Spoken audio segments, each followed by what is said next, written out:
How y'all doing? Yeah, good, good.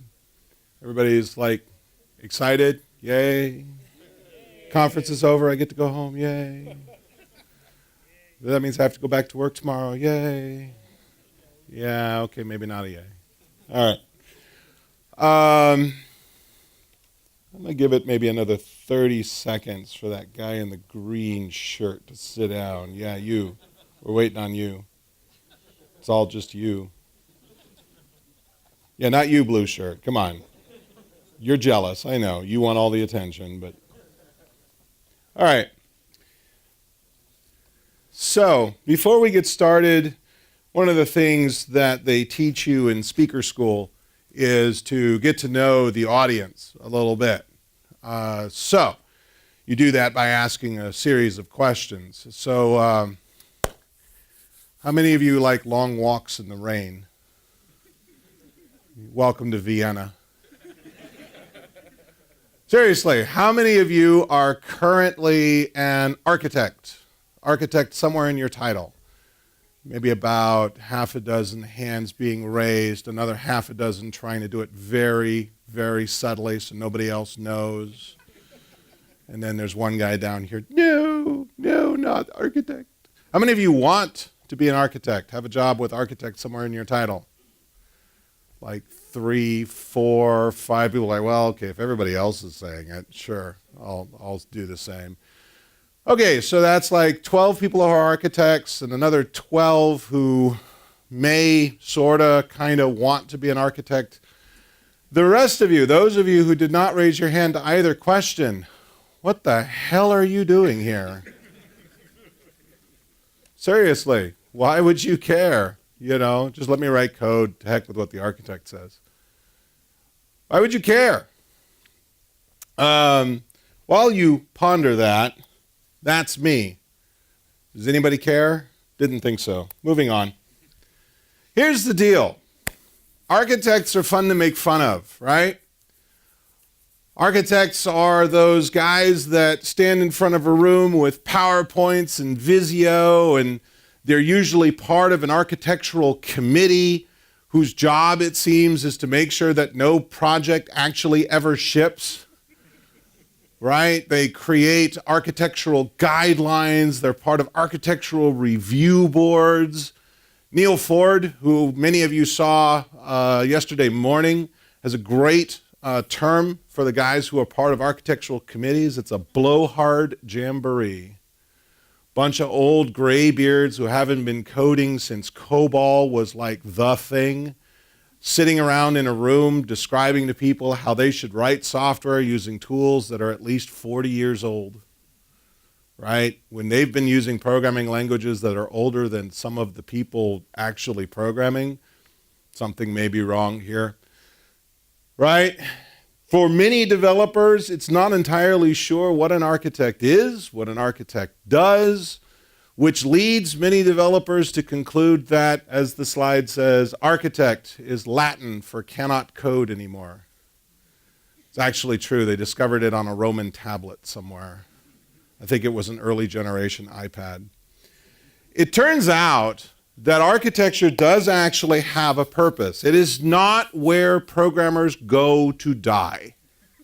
Because that's how it works, right? You're a programmer, you get promoted, you become a senior programmer, you get promoted, you become maybe a team lead, you get promoted, you become an architect, and there's no promotions left. So basically you're an architect until you die. Or worse, they'll promote you again and make you a manager. Because if it's one thing programmers know how to do, it's interact with other human beings. Part of the goal of this particular session is to talk a little bit about this thing called architecture. See, it's kind of a crime. It's kind of a terrible tragedy that whenever you go to a conference and you're getting ready to sit in a talk about architecture, the first thing that every speaker has to do is explain what architecture is. We don't have a universal description of such. If I ask you, if I were to take each of you off into a dark room, right, and I were to say, what is architecture? Because it's Germany. Well, it's Austria. It's like Germany light, right? Oh, now people are getting pissed. All right. I can make jokes about architects all day long, but you insult Austria, now we fight, right? If I ask you, what is architecture? What do architects do? You have no idea. Even if you are one, you have no idea. If you ask a programmer, what do you do? They say, write code. If you ask a business analyst, what do they say? They say, we create plans, we create requirements. If you ask a tester, they break code. You ask a manager, well, okay. No, it's actually, managers know what they're supposed to do. They just don't do it because they're managers and they know better than you. Anyway, that's another talk for another day. What is architecture? That's a large part of what this talk is going to try to get to. And to a lesser degree, there's a series of sort of talking points, a structural scaffolding that I'm going to lay out in front of you and say, here's a first pass at some ways to think about how to create an architecture. But it's really that first point that's really critical, because we can never really advance as an industry until we start to figure out what this thing is. We all know that we need it at some level. It's very easy to see a project that didn't really have any sort of architecture from the beginning or wasn't, strategically guided in some way. But it's really hard to define what exactly it is. Personally, one of my favorite definitions comes from a U.S. Supreme Court justice. His name was Potter Stewart. He was ruling on a case involving, wait for it, pornography. Architecture is like pornography, folks. Quote, I can't tell you what it is, but I know it when I see it. It kind of works for both things. So, part of the thing I also want to make sure is we stay pragmatic, we stay focused on reality, focused on a concrete discussion. It's actually very easy to spot an enterprise architectural discussion because a guy will stand up here in front of a screen. Dang, that's a big screen. Stand in front of a screen here and have a picture of a cloud and an arrow and another cloud and say, see? That's enterprise architecture. And everybody will go, oh, okay. And Gartner will give this guy magic quadrant and all that kinds of stuff. So let's keep it focused, keep it real. All right, first question. When did it become a joke? Seriously, for the last 5-8 minutes, I've been joking about architects, poking fun at them, making fun at them, and everyone's like, yeah, totally with you. Seriously, you joke about Austria? No, now we fight. But you joke about architects? Think about this. If we treated like other experts in other industries the way that we treat architects, I mean, the chief surgeon comes in to do surgery on you and you're like, oh, you're a chief surgeon, huh? Can't operate anymore, huh? You really going to let him cut you open? I mean, serious. We don't do this in any other industry, right? The experts will often go on to be revered and respected. The people who've worked their way up the technical track of their particular industry, they will often be given positions in teaching and academia and so forth. We put them as part of a committee and let them not do that. I mean, we just don't treat these people the same way. And there's two really interesting blog posts that I'm going to point you to, both from Joel on Software, Joel Spolsky. Okay? He is probably one of the best technical humorists in our industry, meaning essentially he's able to take technical topics and inject a strong degree of humor in them while still retaining a point. And in particular, he's got two pieces, right? Why I Hate Frameworks will particularly resonate with anybody who's ever done anything in Java. But the second one is also particularly helpful. How many of you, just out of curiosity, have ever flown on a commercial airliner in the last 20 years? Yeah, it's pretty much everybody, right? Yeah, if you haven't gotten on board a commercial airline, you really need to get out more. Do you remember when they do the safety briefing? They talk about that lovely yellow mask that comes down from the ceiling in the event that we lose pressure, blah, blah, blah. Put the mask on, blah, blah, blah. You ever wonder why? It turns out when you get above, say, 10 or 15,000 feet in the air, the oxygen is too thin. And your brain is not getting enough oxygen from the air you breathe. So the mask is actually pumping supplemental oxygen to you so that you don't suffer from oxygen deprivation, whose effects are known to be, for example, hallucinations, delusions, slower cognitive brain function. You can't think as well. You can't process as well. You can't make good decisions. You need this mask in order to be able to function. That's why they say put the mask on you first before you help anybody else, because you put it on your kid can't help you put your mask on, but you can certainly do the opposite, because you start losing the very thing that makes us human, this brain up here. You can't do any of that higher processing cognitive function. And then architects talk about looking at things from the 100,000-foot view with no mask on. These are your architecture astronauts. They are so high up in the atmosphere that all the oxygen has deprived their brain, and they think it's a good idea to use web services to communicate between two components on the same machine. I wasn't going to say IBM out loud, but thank you for doing so for me. Let me ask you this question.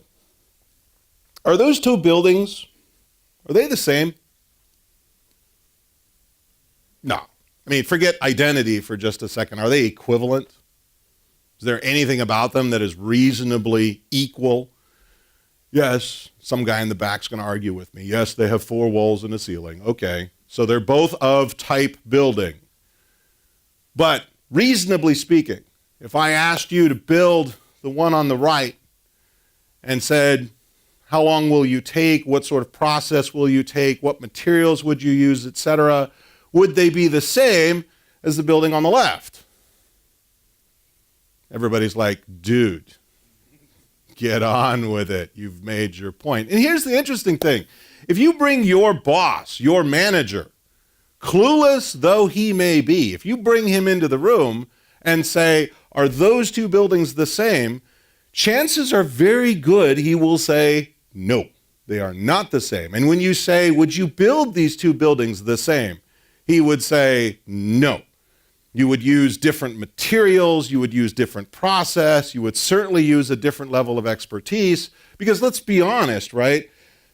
Doghouse up there is something you could probably throw together in a weekend, right? Because your kids bring home a puppy and they're like, oh, Fido needs a doghouse. And you're like, fine. You go down to the lumber mill, you pick up some pieces out of the scrap bin, you slam it together with some nails, right? You know, the little hinge across the top there, you probably don't even need that. Because let's be blunt, if the weather comes through and picks up the doghouse and like blows it all over the street, the dog's inside sleeping in your kid's bed anyway, despite repeatedly telling him no dog on the furniture, not that I'm still bitter or anything, right?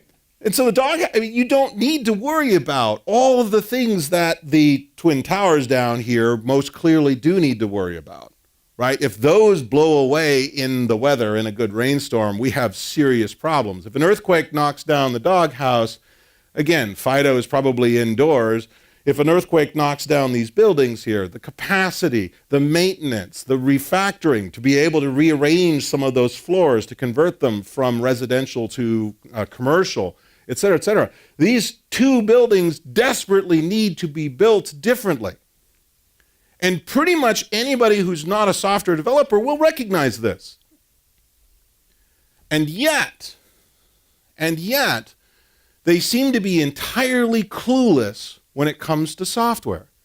Because every software developer in history has had a story that goes something like this. You're sitting in your cube one day. Boss walks up to you and says, hey, we need to put together a quick prototype. Marketing needs this application built. There's one guy back there who's already laughing. He gets the punchline. He knows where I'm going. We need to build this prototype, right? All of you are like, oh, I can feel the hair on the back of my neck standing up, because you know where I'm going with this. You say, fine, I'll put together a prototype. You slam some stuff together, maybe throw a little jQuery on the website, a little material design because you found a framework that uses CSS to make it look good. By Friday, you show it to your boss. Your boss says, this looks great. Let's show it to marketing on Monday. You bring it in on Monday. Marketing says, we love it. Ship it. And you, as a developer, feel like you're in an action movie where you're like, no, but it's too late. It's too late.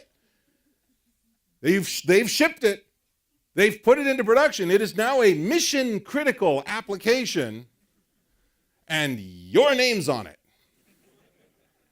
And what's worse, you can never leave. You can't get a promotion because you say to your boss, hey, boss, I'd like to get a promotion. Boss says, I can't. You're the only one who understands Project Doghouse.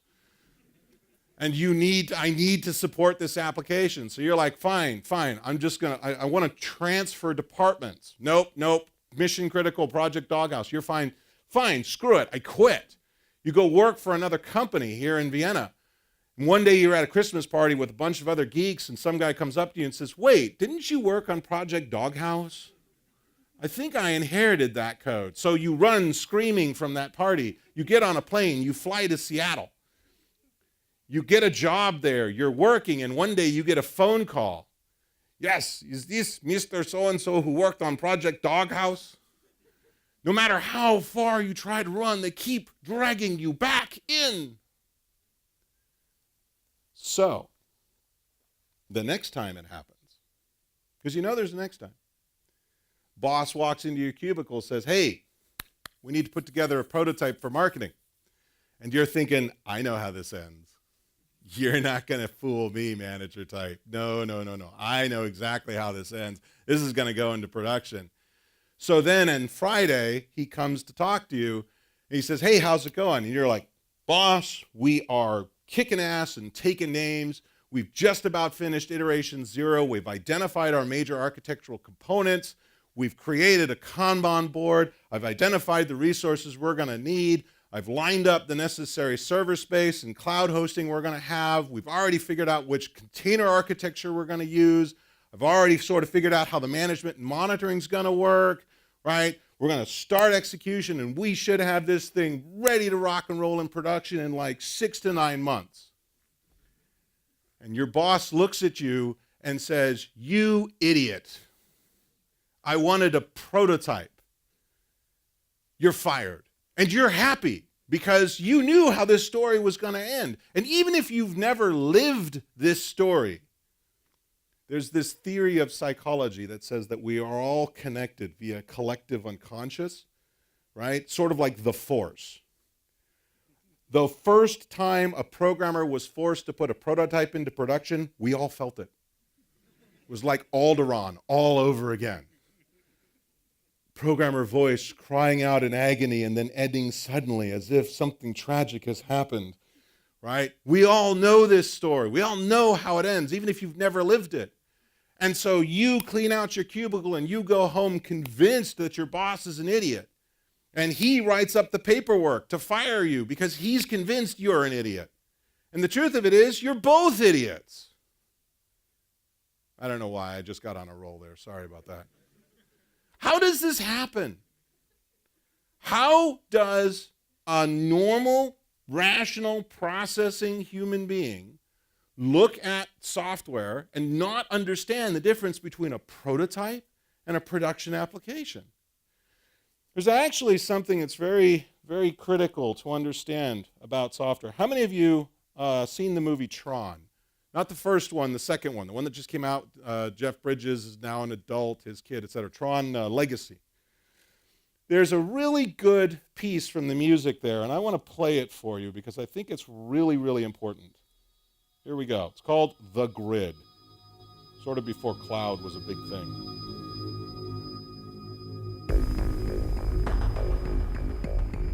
The Grid. Grid, yeah. A digital frontier. Digital frontier, with you. I tried like to picture clusters of information as they move through the computer. I get you. What do they look like? What do they look like? Ships, motorcycles. Were the circuits like freeways? Wait, stop. Wait, stop. Hold on, time out. When's the last time you cracked open your laptop and you found a freeway? Right? Or as you were like working, you got those tower machines that have the see-through cases so you can see all the blinky lights and stuff. When's the last time you saw the Titanic sailing from your hard drive to the CPU? Right?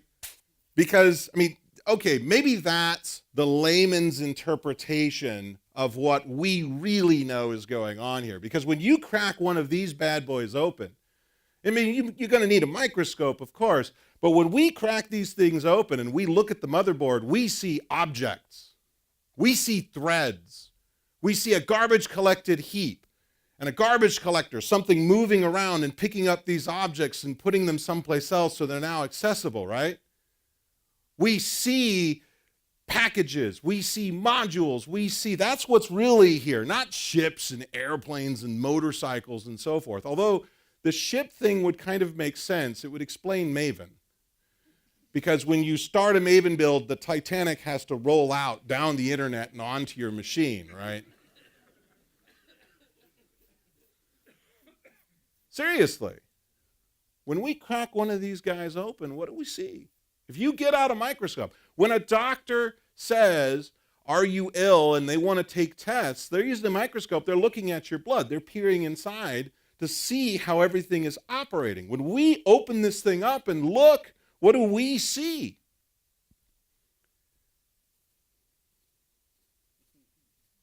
We see electrical impulses running really, really fast, right?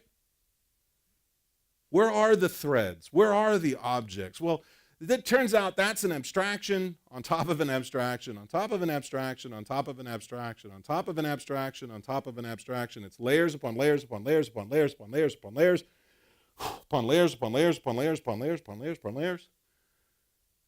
And then architecture is one layer on top of that. We don't actually see our code running. We see the results of our code running. Look, what do we see up here?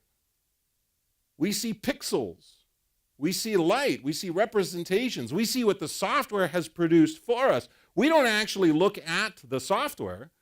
As a matter of fact, even when you're debugging a program, you're not actually looking at your program. You're asking another program to tell you what the other program is doing. It's like going to the doctor and having somebody else tell the doctor how you feel today. We really have no idea what's going on down there. Personally, I think the internet achieved self-awareness about 20 years ago. And it's been screwing with us ever since. Think about it. The internet is clearly a cat lover. How did that happen? Right? Cats have been keeping keyboards warm for years. The internet became a cat lover. Right? Seriously, think about this. The next time you're looking at your program in a debugger, you're looking at what's on the application. Imagine that the internet is a practical joker, that your application, that all the computers in the world achieved self-awareness, and now they're just playing jokes on you. It would explain concurrency bugs. Check this out. Check this out. Watch. I'm gonna like hang for just a couple seconds. Watch this guy's face. It's hilarious. Prove me wrong. It's all so ephemeral. It doesn't exist in the real world. And yet, we've spent 2 days here in this theater talking about things as if they were real that don't exist. We talk about actors, we talk about models, we talk about threads, we talk about these languages which no human being has ever spoken, right? And then we expect normal people to take us seriously. Well, when you see this thread and this object, well, where is the thread? Where is the object? Well, it's right here. Can't you see the object? It's right here. Normally, we put those kinds of people into an institution.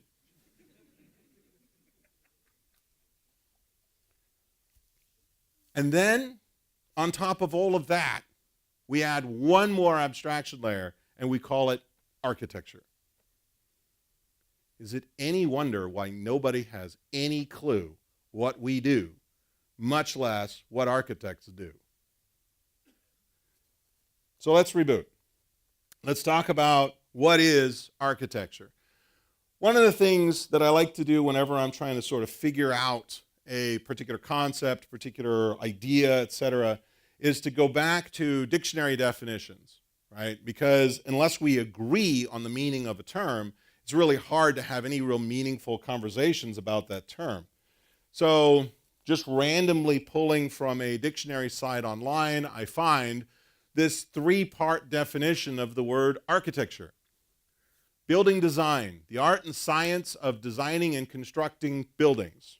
Okay, sure, physical architecture, yeah, that's kind of what we've used as an analogy for many years, so that makes sense. Building style, a style or fashion of building, especially one that is typical of a period of history or of a particular place. Certainly, you can look at the buildings here in Vienna, particularly downtown, and they look differently than they do from the buildings in the United States. As a matter of fact, they look differently between New York and LA and Seattle and Sarasota, Florida, etc.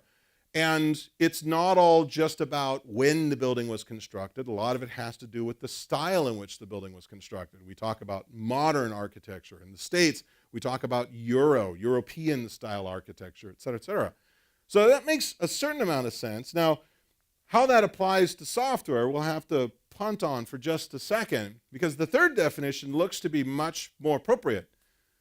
Design, structure, and behavior of a computer system, microprocessor, or system program, including characteristics of individual components and how they interact. Time out. Look at the scope of that particular statement.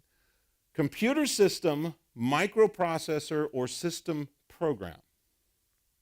There was a meme that was running around the Java community, particularly around the early 2000s, that suggested that software architecture was all about distributed systems. That software architecture was about how these various nodes in a network communicate with one another. And particularly at that time, EJB was at the centerpiece of the whole thing. So when we sit down and talk about the architecture of the Intel 8086 processor, where does EJB fit in that picture? It can't be just distributed systems, because otherwise we could never talk about microprocessor architectures. And particularly if you've ever known or worked in any sort of electrical engineering field, they talk about processor architectures all the time. So architecture can't just be how do we structure the software components together, or how do we structure the distributed system components together. There's some other concept at work here. And the second point is even more interesting, because if we talk about architecture as a guiding analogy for software, and if we talk about architecture as having style, and intuitively we understand this. If you ever get out to the States, fly out to the West Coast, and visit two cities, you really want to see this in play, visit Phoenix, Arizona, in the southwest part of the United States, and Seattle, Washington, in the northwest part of the United States. The buildings that are constructed, even within the last 50 years, look radically different. Because in Phoenix, it's a desert. Have you ever seen any of those Roadrunner cartoons from the ancient days, right? Bugs Bunny and Roadrunner and so forth, where it's just nothing but sand and the occasional cactus? That's Phoenix. Why they built a city there, I have no idea. But it gets to be like 120 degrees Fahrenheit. Actually, it probably gets to be about 120 degrees Celsius. You can't tell after a certain point. It's hot. And if you build a home in Phoenix such that the windows are facing the sun, your air conditioning bills will quadruple. It's ridiculously expensive when you've got that heat coming in. I mean, heck, you just put a pan in the middle of the sun, put an egg in there, and fry it up. You don't even need a stove anymore. Phoenix gets that hot. But then you fly up to Seattle. Now, Seattle looks a lot like, well, today. Except Seattle looks that way pretty much all the time. Okay, that's where I live. And one of the things about Seattle that we've discovered is that if you don't get enough sunlight in your life, you will actually begin to feel it emotionally. People actually will get depressed if they don't get enough sunlight in their lives. It's officially a vitamin D deficiency, but mental health professionals have recognized this as seasonal affectiveness disorder. So now, if you wake up in the morning, you live in Seattle, you wake up in the morning and you decide you just don't feel like going to work today, you have a medical excuse. You can call in sick and say, hey boss, I'm not coming to work today, I'm sad. Seasonal affectiveness disorder. I'm not making this up. So as a result, when you build homes in Seattle, you build them in such a way to gather every ambient bit of light you possibly can. Homes in Seattle have skylights. I've got one in my bathroom. Why the bathroom as opposed to the bedroom? I didn't build the house. But we've got skylights, we've got these big windows. You see windows everywhere in Seattle because we don't ever get sun. And therefore, we want all of that sunlight. Go down to Phoenix, sunlight, go away. Those people live in caves, and they like it. Same country, same coast, difference of about maybe 1,500 miles tops. Wildly differing styles of architecture based entirely around the physical geography. Now, here's a question for you. What different architectural styles do we have in software? Hell, we can't even decide what an architecture is, and you're asking us about architectural styles? This is a problem. Interestingly enough, we have one. When Roy Fielding wrote his dissertation around representational state transfer, he described that as an architectural style as opposed to an architecture, singular. And one of the interesting things about reading his dissertation is he actually goes through and tries to take an early pass at what are different architectural styles. But in many respects, that's all distributed systems stuff, and that clearly doesn't work in terms of microprocessors. So there's something else going on there. So as sort of a way of doing this by induction, let me ask this question of you before I go on to the next slide. How many of you, at any point in your career, how many of you have ever worked within a good software architecture? Show of hands. And raise them high so everybody can see it. Okay, hold them up for just a second. Look around, people. Half the hands are up.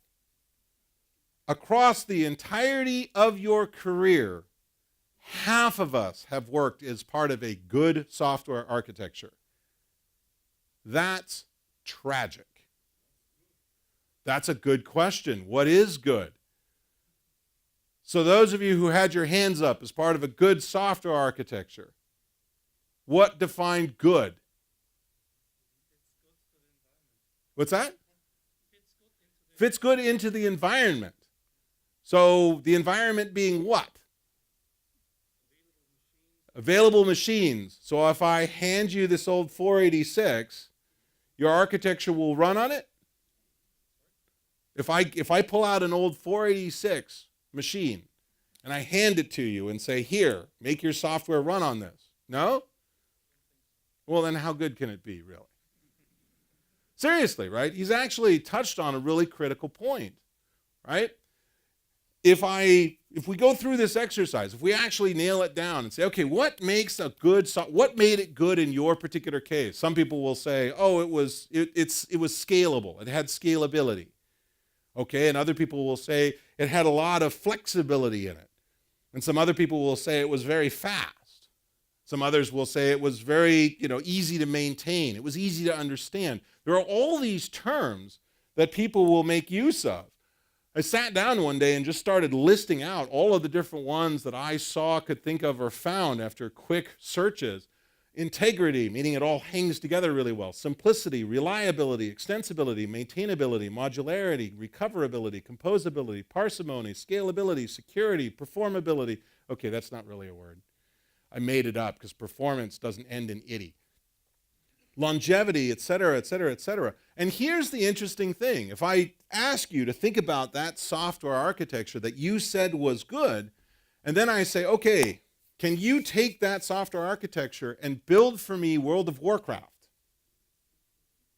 Most of the time, the answer is no. And I say, okay, fine, that's a game. I would like for you to build Microsoft Word. No. Okay, well, I would like you to build for me Yelp. For a large number of them, no. So how good can it be? Because here's one of the things that we frequently run into in our industry. We keep looking for the one-size-fits-all architecture. Right now, REST is good. REST is good. But do you think they use REST as a part of World of Warcraft? Is REST a part of Microsoft Word? It fits in certain places, but it doesn't fit in others. Which implies then, the only logical conclusion is that an architecture is somehow tied to the problem it's trying to solve. Or to be more correct, and this gets back to what you were saying earlier, it fits into a particular context. So without knowing the context, how could you possibly evaluate whether the architecture is at all good? There's a great quote that a guy by the name of Rico Mariani, who is an architect over at Microsoft, worked as a part of Visual Studio for a while. Now I think he's over in the Azure team, etc. He says, essentially, my goal as an architect is to produce something that will enable correctness by default. In other words, if you don't make any decisions, it just naturally works. He said, we want developers using our architecture to, quote, fall naturally into the pit of success. You do nothing, it just works. So long as you just follow the grain. Just keep doing what everybody else around you is doing. Architecture, to put it very, very bluntly, is very simple. It's a set of answers to the questions that developers will ask on a daily basis. That's it. That's all there is to it. Everything else is window dressing. Everything else is an attempt to make it seem really arcane and dark so that architects will make more money. Imagine for a moment you're a developer, you're working on an e-commerce platform, and you're given the requirement to calculate the tax on a particular shopping cart. So you say, okay, first of all, where do I get the shopping cart? Well, it resides over here in this database. Okay, well, how do I get at it? Do I need to open a new connection, or do I reuse one that's already open? And when I'm finished with this connection, do I close it, or do I just put it back, or do I just let it go? When I issue this request to find this shopping cart, what information do I need in order to find it? Is all the information I need from the shopping cart present, or will I have to go someplace else to look up the products in order to get the prices? Because I need the prices in order to calculate the tax. And at least within the United States, where I'm purchasing from and where I'm living, this actually matters in terms of sales tax. If you live in California and are buying something from Washington, technically there's no state sales tax. Whereas if I live in Washington and buy from Washington, then I'm subject to Washington state sales tax. And sales tax will be different by each given state. And in some cases, there are certain goods that are taxed and there are other goods that aren't taxed because America. All of this information I need to fetch in order to be able to begin these calculations. And at every step of the way, if I as the developer do what makes sense for me as the developer, I'll open a new database connection each time. And the next thing you know, you've got one system for one customer opening 47 different database connections to 32 different databases. And then you wonder why your system won't scale. An architect creates those answers so that developers don't have to ask those questions. That's it. That's the sum total of what architecture is. So if that's architecture, then what is an architect? So when I was sitting down to write this talk some time ago, I decided I was going to, rather than just give you my opinion, I was going to do sort of a poll. So I talked to a bunch of friends of mine, some of whom you've seen speak here at this show, and said, what do you think an architect is? And so they came back with some answers. You tell me if this fits.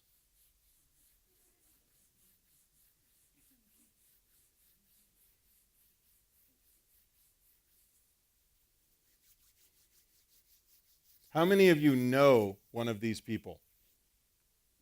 How many of you are one of these people? One guy in the back still with his hand up. Don't tell anybody. Architect fundamentally does four things, right? Understand, assess, explore, and lead. And one of the things we have to be careful about is we need to be careful about the different kinds of architects that we're dealing with, right? Just as there are certainly different kinds of architecture, there's the architecture around a processor, there's a set of answers in terms of how you write code for this processor, and there's a set of answers around how you build this e-commerce platform or anything associated with it. There are different kinds of architects. A buddy of mine, Simon Guest, blogged this a number of years ago, and I liked his breakdown because he sets it up as infrastructure, enterprise, and solution. Infrastructure architects, we sometimes call them system administrators. Right? These are the guys who think a lot about the physical infrastructure, the wires, the VPNs, the networks, etc. They are worried about the infrastructure over which our stuff will run. This is stuff that today, a lot of times, we just sort of assume cloud can just sweep away from us, that we don't have to deal with it. But then it turns out that once you get up into AWS, for example, you just need to start thinking about those things there. So instead of dude pulling wire through the walls, he's got to sit down at the Amazon console and figure out how to structure those things up in the cloud as opposed to inside the building. On-prem or cloud, you still need somebody thinking about that infrastructure. The enterprise architect, on the other hand, they're the really big picture guys. This is typically the CTO of a large company, or in some cases it'll be a VP, some cases it'll be a chief scientist, but typically there's only one or two of them for any particularly large-sized company because they're thinking about every scrap of silicon within the company's boundaries. And these are the guys that the cloud first tried to appeal to. This is why a lot of your early cloud literature, if you remember when cloud first came out, again, most of the discussions were cloud, arrow, cloud, and you really had no idea how you were supposed to use this stuff. We had this idea that virtualization was involved somehow. But beyond that, well, that's because they were trying to talk to the enterprise architect, and they were basically trying to sell the idea that you want to run software on somebody else's computers instead of your own. That's all cloud really is. It's somebody else's computer. It's not your machine, and it's not living on your dirt. The end. The solution architect is the one that we typically think about when we talk about software architecture. They're the guy who's responsible for the design of one or more applications or services within an organization, usually within the scope of a division, meaning a company division. Right? Some cases, the software architect, the solution architect works as a part of IT, and he may be responsible for several different projects across different branches of the company. In some cases, the company is large enough that they have sort of mini IT departments associated with other main divisions inside the firm. However you've structured your firm, they're not working on just one code base. They're thinking at a larger scope than that. But they're not thinking across the entire of the company. They're not thinking about how to replace the mainframes that they've had for God knows how long. They're focused across a fairly limited scope, but it's larger than just one particular application. And again, most of the time I assume when I'm speaking at these kinds of conferences, I'm talking to solution architects if you have architect somewhere in your title.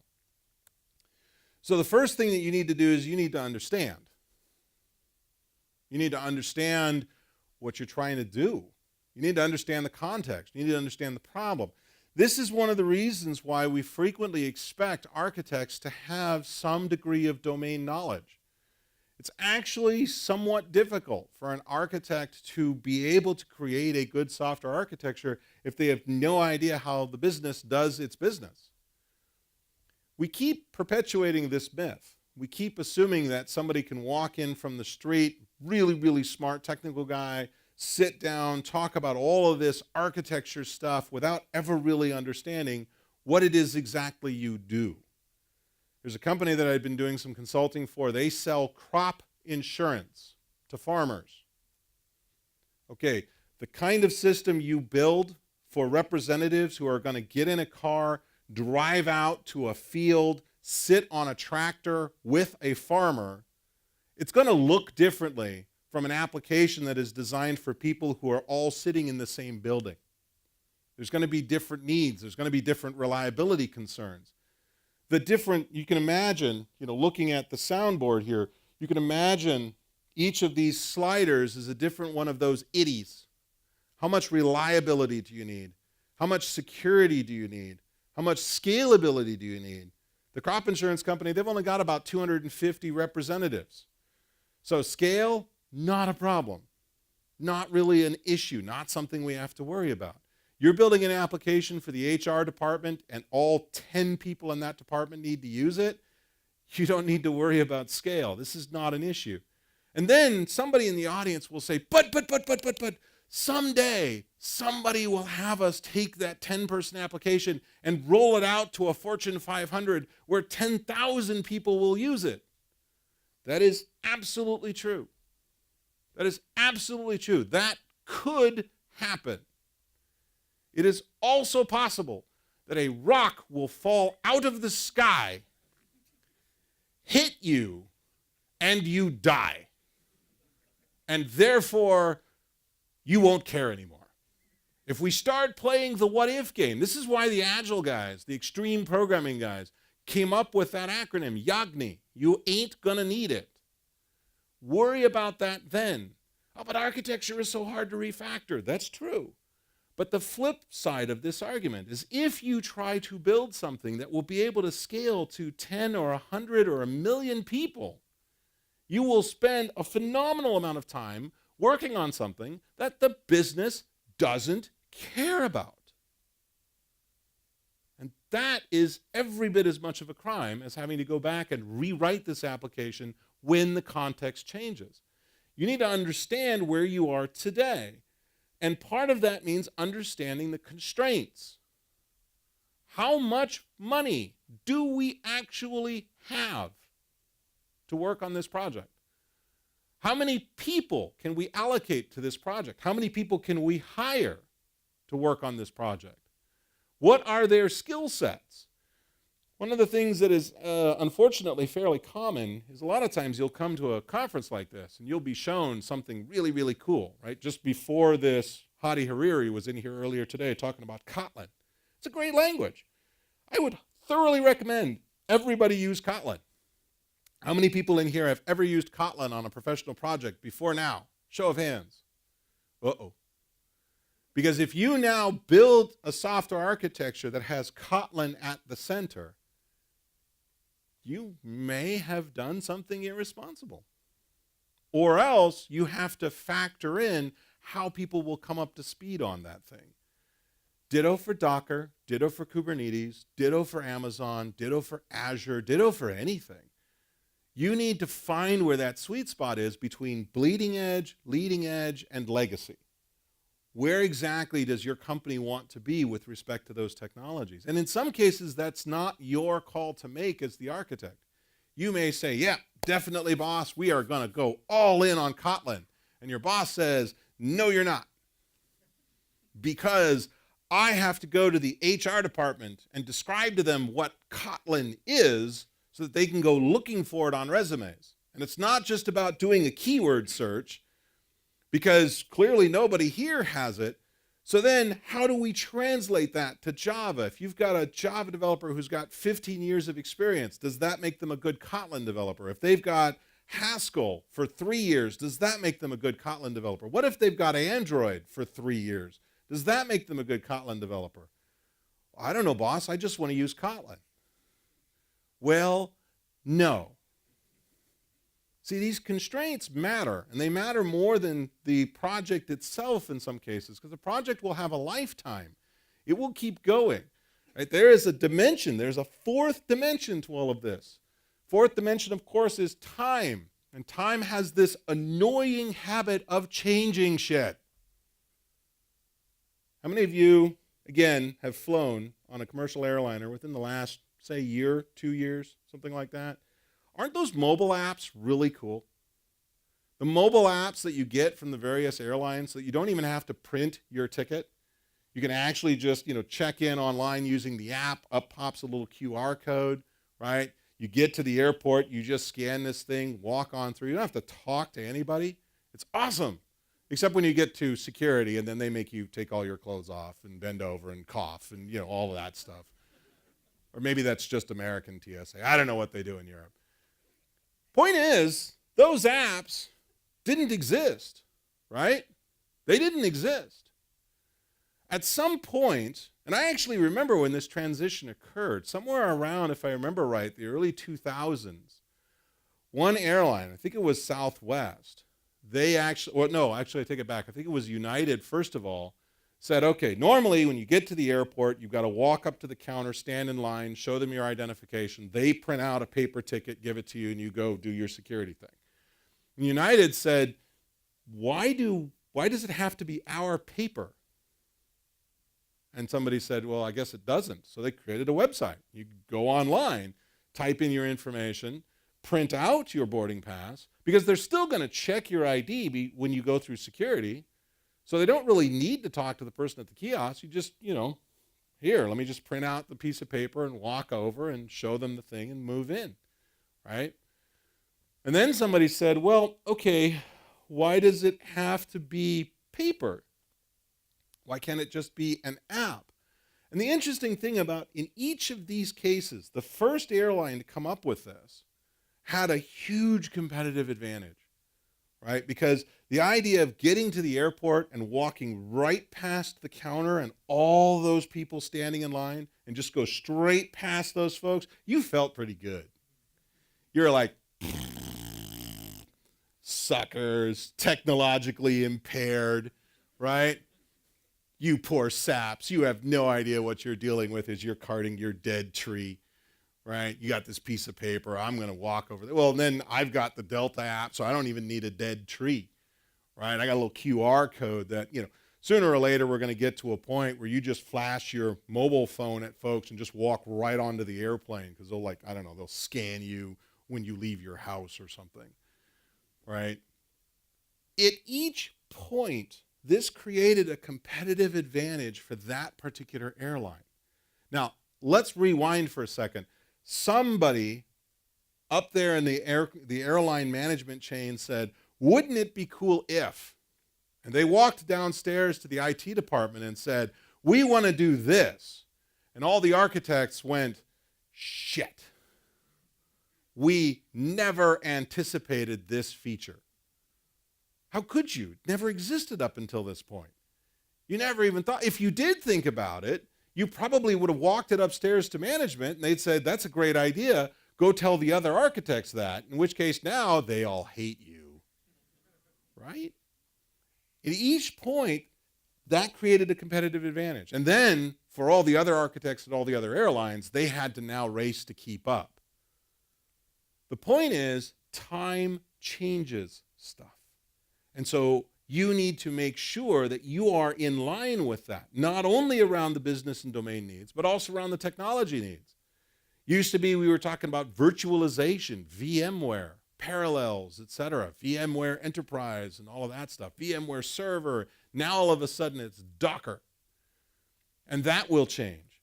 And the thing that changes will change. And the thing after that will change. And that's part of why you're here, is to try to keep up on all of that stuff. I've actually had people come up to me, when they're working for me, and they're like, hey, does it ever slow down? I mean, does it seem like it's moving faster these days than it was, like back when you were young, just getting started in the industry? Nope. Moved just as fast. It was just more localized. We didn't see all the changes right away, but it still moved pretty fast. And if you don't like that, it's a bad industry to be in. Which means that as stuff changes, you need to be on top of it. You need to be exploring all this stuff. And I don't mean you need to read a book. I mean, you need to actually sit down and play with it. Part of an architect's job is to understand where this stuff will fit or if it will fit. Let's be really clear, guys. You saw stuff here this week that absolutely has no business on your project. That will not stop you from trying to introduce it, right? Because too many of us in this industry practice RDD, resume-driven development. I really want to have Go on my resume. So, what can I make into a Go microservice running in the cloud? It's part of Kubernetes with Akka. I could do this all day, right? Really tempting to do that. But you look around and you say, yeah, no, as much as I would love to use Go, it just doesn't fit. Okay, cool. You've explored, you've experimented, you figured this out, you move on. That's part of your responsibility.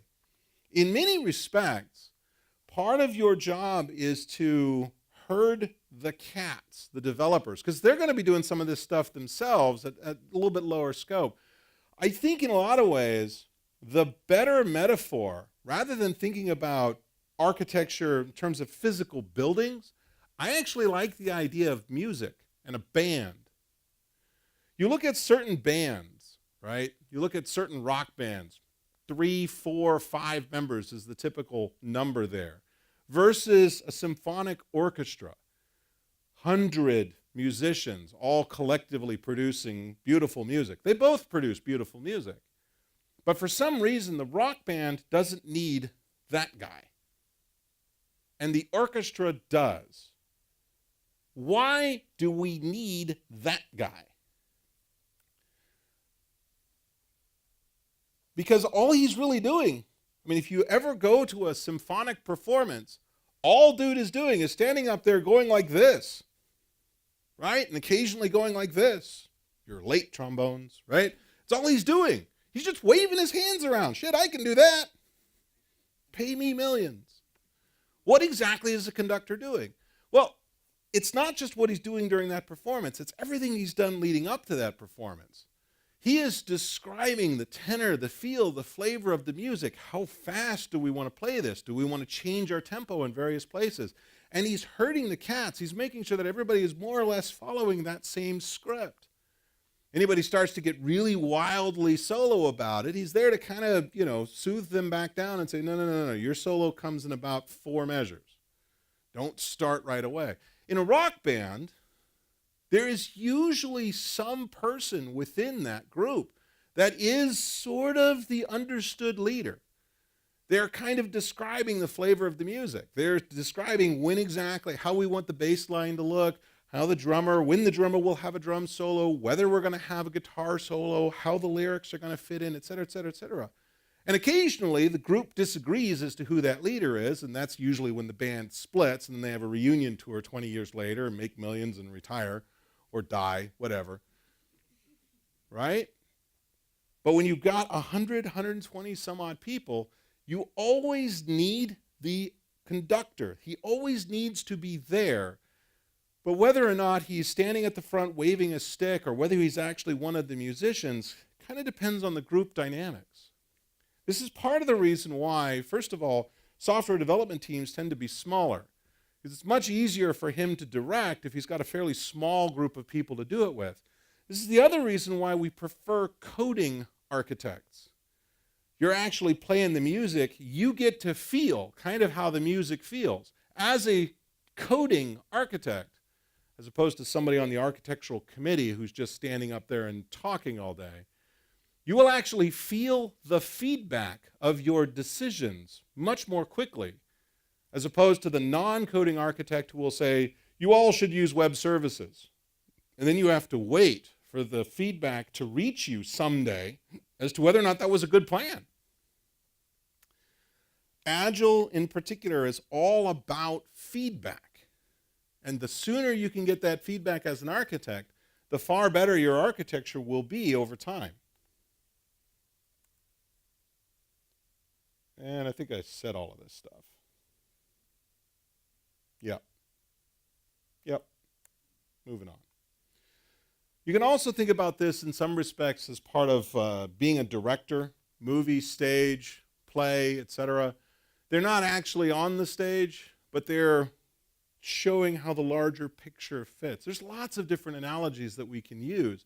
And again, the end result will often be dependent upon the skill of the individual actors, but a lot of it has to do with how they're put together. You can take really good actors and put them under a really bad director and get garbage. And if you don't believe me, I submit for your consideration Star Wars Episode 3.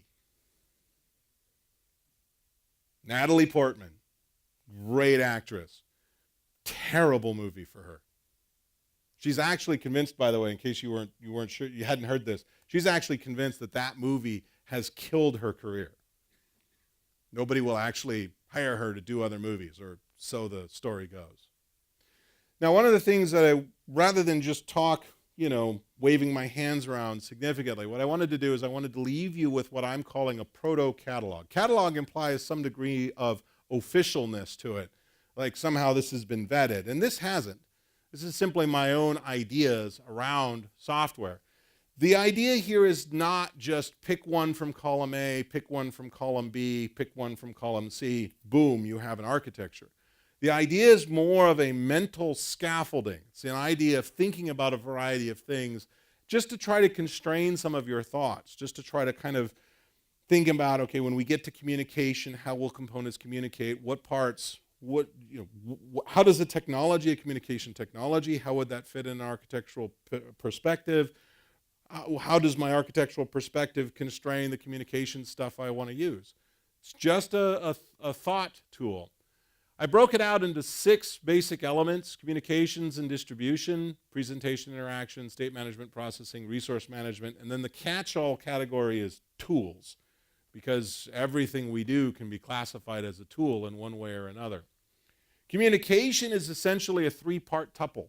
There's a transport over which communication happens. There's an exchange style, an exchange pattern in which the communication happens, and then the format, how exactly the data is formatted as it transfers over the transport in whatever style the exchange demands.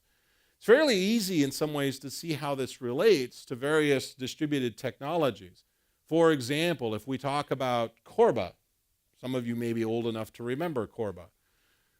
Corba was intended to work over TCP/IP, right? Actually, it was intended in some respects to work over a number of other things, but they pretty quickly standardized over TCP using the Internet Interoperability Protocol, IIOP.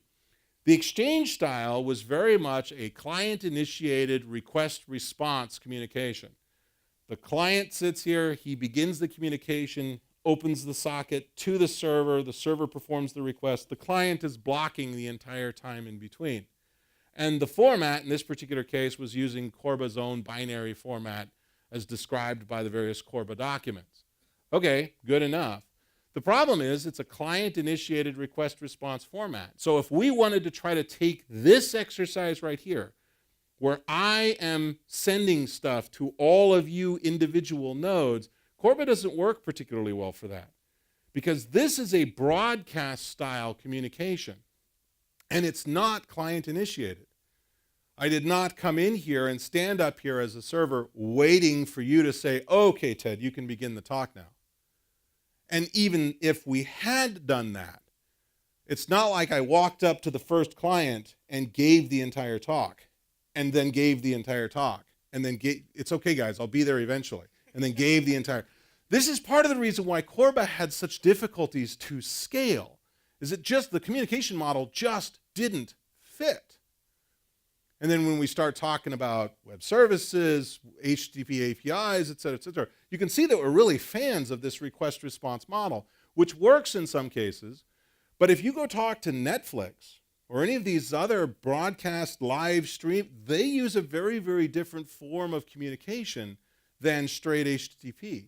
HTTP may begin it, but then it hands off to something else, frequently to like WebSockets or something similar.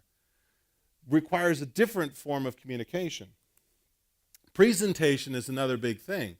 And in many respects, this is around some of the technologies that we will use. How many of you are big fans of HTML? Yeah, pretty much everybody, right?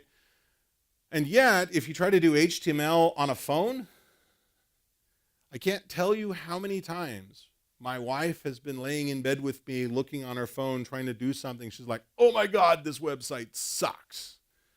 Because HTML over a mobile device, particularly a small device, yeah, we talk about responsive design. Yeah, we talk about the fact that the website should resize itself. That's actually really hard to do. Not because it's technically difficult, but because there are so many different sizes and so many different browsers and so, oh, geez, screw it. Just build a mobile app for them. Well, okay, that's a cool idea too, but how does that work? Then we get back to, oh, well, you could use Apache Cordova to take HTML and CSS and use that to build a mobile app. I'm not entirely sure you saved anything there, but whatever. Point is, each of these guys has a different approach to it. And the funny thing is, for all these wonderful GUI applications that we create, there's still something about the command line. There's still something about being able to just slam out a couple of keystrokes and make something happen. Lots of technology professionals, system administrators, etc., would much rather work with a command line interface than a GUI one. Why is that? Well, partly it's so that we can prove our technology manhood, right? But part of it is because command line stuff can be scripted. You can bolt things together to create your own tools on top of that. And there are a number of applications that require no user interface at all. They're running in the background. They're daemons, they're services. They just run. And you don't ever look at them. It just happens. Most FTP servers behave this way.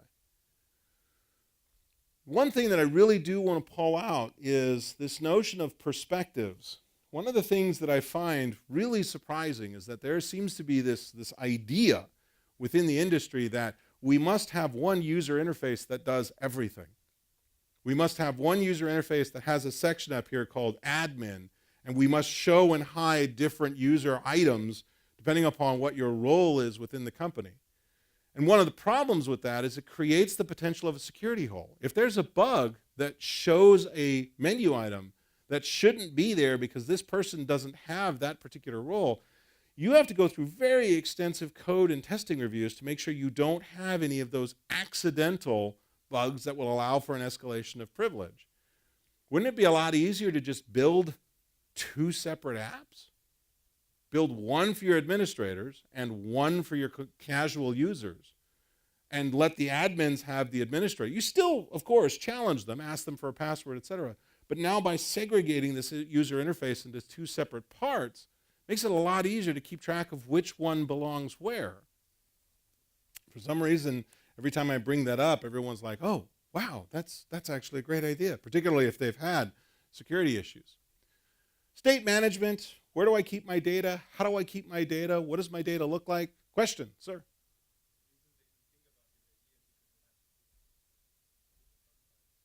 The reason they didn't think about it is because they had to put Project Doghouse into production? Yeah, that's often the case. You know, there's a great quote. I don't know if it's made its way over here to Europe. There's a great quote in the United States that says, "There's never enough time to do it right, but there's always time to do it over." Lots of companies, for whatever reason, seem to fall into that philosophy. I don't know why. I really don't. Anyway, state management. How does that state look? Where exactly do we hold the state? Is it in an explicit context object, or is it somehow just a part of the process? In fact, how do we do the processing? This is where you start getting into some of the differences between object-oriented design and functional design, and there is very much a difference, and there are some cases, lots of cases personally, where you actually want both. A lot of the functional guys will stand up and say, objects are terrible. A lot of object guys look at functional and say, it looks like procedural programming. And if you ever want to insult somebody as an object-oriented developer, just say it looks procedural, right? You're insulting the generation before, etc. And when we start getting into concurrent and parallel, there's a whole slew of different ways we start thinking about how we move data through our system. And in some cases, how do we get a hold of the various resources that we make use of? Everybody loves to talk about injection, dependency injection, dependency injection. Okay, that's great. You just put the resource somewhere where I need it.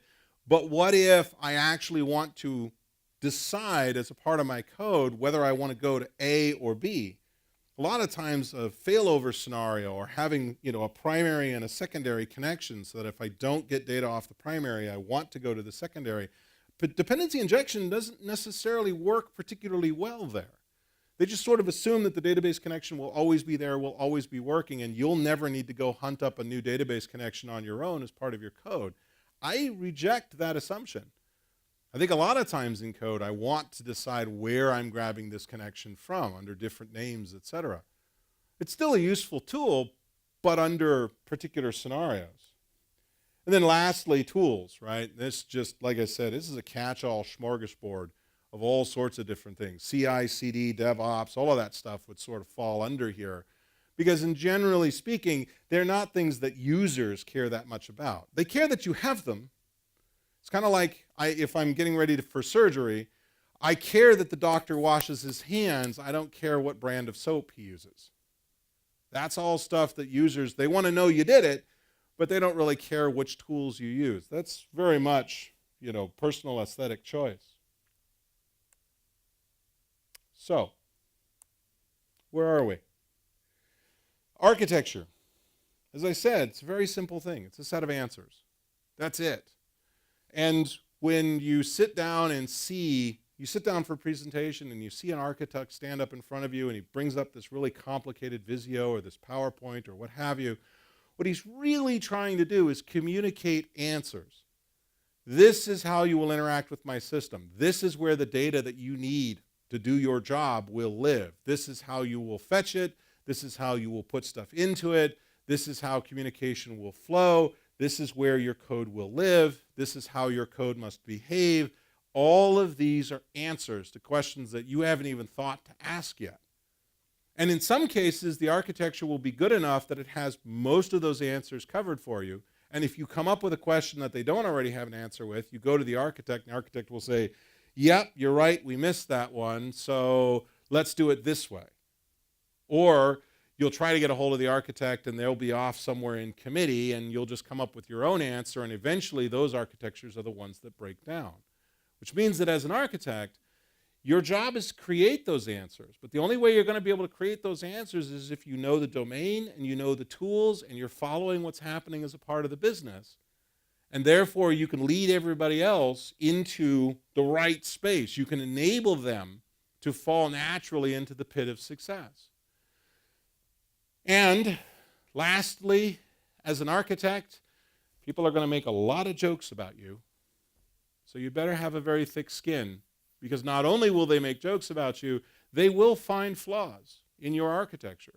It's the natural part of any creative process. You will come up with what you are convinced is the most beautiful architecture in the world. It's so elegant, it's so rich, it's so powerful. And then somebody will say, yeah, but it needs to run on a mobile device. And you'll be like, damn it.